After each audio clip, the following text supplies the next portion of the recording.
మాకు అర్థం కావట్లేదు. మహిళలమైనంత మహిళలము ఇక్కడ మేము ముగ్గురు, మాతో పాటు ఇంకా ముగ్గురు, ఇద్దరు మహిళా మంత్రులు, మరి మా పద్మక్కుంది, సీతక్కుంది, సురేఖక్కుంది, అక్కుంది, రాగమయ్య అక్కుంది, పర్ణిక ఉంది, నేనున్నా, మేము కూడా మహిళలమే. మరి లోపల అట్లేమైనా కనుక జరిగితే యాజ్ ఉమెన్స్ మేము కూడా దానికి అగేనెస్ట్గానే ఉంటాం. కానీ అక్కడ వక్రీకరించి చెప్తున్నంతగా ఏం జరగలేదు. కానీ ఆడ ఎవరి పేరు కూడా పెట్టలేదు ఫస్ట్.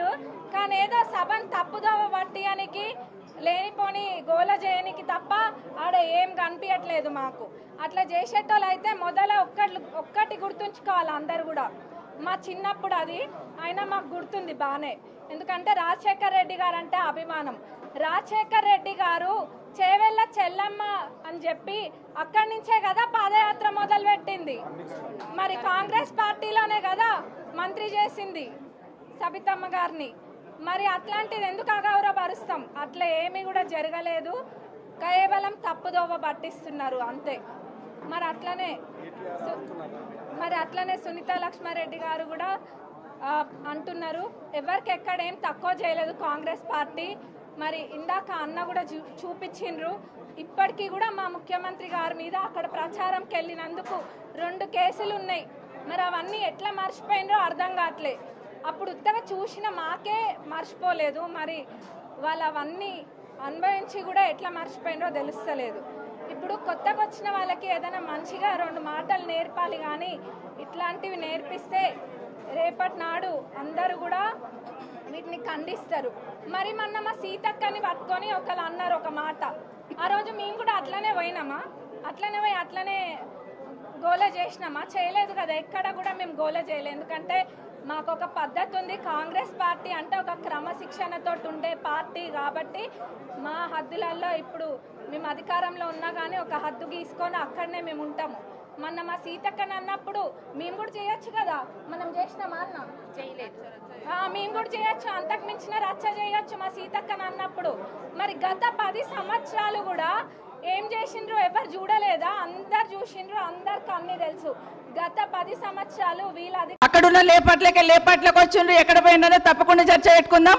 గౌరవ ముఖ్యమంత్రి గారు ముఖ్యమంత్రి అయిన తర్వాత కేసీఆర్ ఇంటి మీద వాళ్ళ కాకినా ఇంటి మీద వాళ్ళతో కాల్ చేస్తాడు. ఎంతమంది ఉన్నారు అధ్యక్ష? ఇప్పుడు అక్కడ ఎందుకు చేర్చుకున్నారు అధ్యక్ష? గౌరవ ముఖ్యమంత్రి గారు ఎంజాయ్ చేస్తున్నారు. ఇప్పుడు మాట్లాడుతుంటే గుండె మీద చేసుకొని చెప్పాలి అధ్యక్ష. ముఖ్యమంత్రి గారు కూడా ఆ రోజు నేను అక్కగానే ఆశీర్వదించిన, ఆ రోజు పార్టీలోకి వస్తున్నప్పుడు ఒక అక్కగా ఆశీర్వదించిన, బాబు నువ్వు చాలా పెద్దగా ఎదుగుతావు, ఈ రాష్ట్రానికి ముఖ్యమంత్రి అవుతావు, రాయి పార్టీలకని ఆహ్వానించిన నేను. ఈరోజు మరి నన్నెందుకు కక్ష తీర్చుకుంటున్నాడు నాకు అర్థమైతలేదు. ప్రతిసారి ప్రతి అసెంబ్లీలో ఒక్క నిమిషం ఆగండి చెప్పనియండి. ఒక ఆడబిడ్డ బాధ అవుతుంటే వినే స్థితిలో లేరా మీరు? ఎందుకు నన్ను టార్గెట్ చేసిండు? ఒక్క మాట్లాడి చెప్పండి అధ్యక్ష, ముందు కంట్రోల్లో పెట్టండి అధ్యక్ష.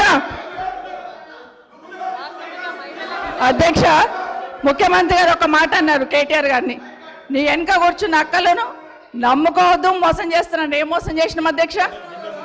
ఏం ముంచినాం అధ్యక్ష? ఈయనను ముంచినాం అధ్యక్ష.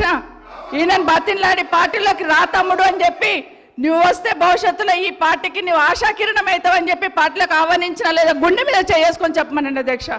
ఎందుకు టార్గెట్ చేస్తున్నావు? ఏం మోసం చేశాం? ఇప్పుడు కాదు అధ్యక్ష, ఎలక్షన్లు వచ్చినప్పుడు కూడా నా కాన్ఫిడెన్స్ అట్లేగా అధ్యక్ష. సభదాకా పొద్దున ఒక మాట మాట్లాడుతుంది, ఏం మాట్లాడినాం? పొద్దున ఒక మాట, రాత్రి ఒక మాట.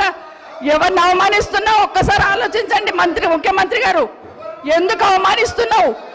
ఎందుకు కక్ష? ప్రతిసారి టార్గెట్ చేస్తున్నావు. ఈరోజు ఏం మోసం చేసినాం? మేము ఆడబిడ్డలం, విత్డ్రా చేసుకోవాలి అధ్యక్ష.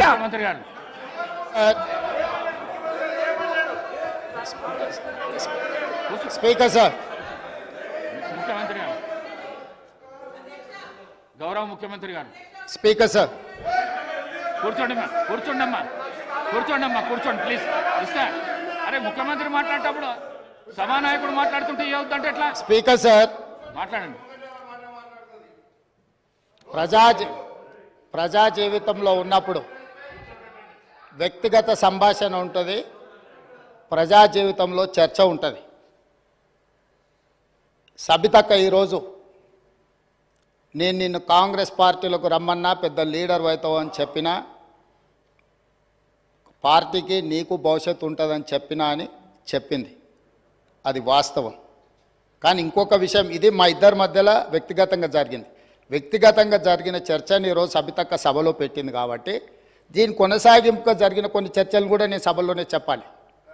2000 వారి మాట విశ్వసించి సొంత అక్కగానే భావించి కుటుంబ సంబంధాల నేపథ్యంలో ఇతర రాజకీయ పరిణామాల నేపథ్యంలో నేను కాంగ్రెస్ పార్టీలో ఆనాడు తెలుగుదేశం పార్టీ సార్ సభను ఆర్డర్లో పెట్టండి సార్, వాళ్ళు కూర్చోబెట్టండి సార్. వాళ్ళు మాట్లాడేటప్పుడు వాళ్ళు లేస్తారు, వాళ్ళు మాట్లాడేటప్పుడు వాళ్ళు లేస్తారు, వాళ్ళు మాట్లాడేటప్పుడు వాళ్ళు లేస్తారు సార్. ఇప్పుడు ఆపరేషన్ లేకుండానే మోకాళ్లకు ప్లాస్మా ట్రీట్మెంట్. మీ ఆర్థోపెటిక్ సమస్యలన్నిటికీ రోబోటిక్ టెక్నాలజీ ద్వారా తక్కువ ఖర్చుతో శాశ్వత పరిష్కారం. Free consultation. ప్రతి ట్రీట్మెంట్ పై 20% డిస్కౌంట్. ఈ ఆఫర్ కొద్ది రోజులు మాత్రమే. త్వరపడండి. V9 hospitals 9281465842.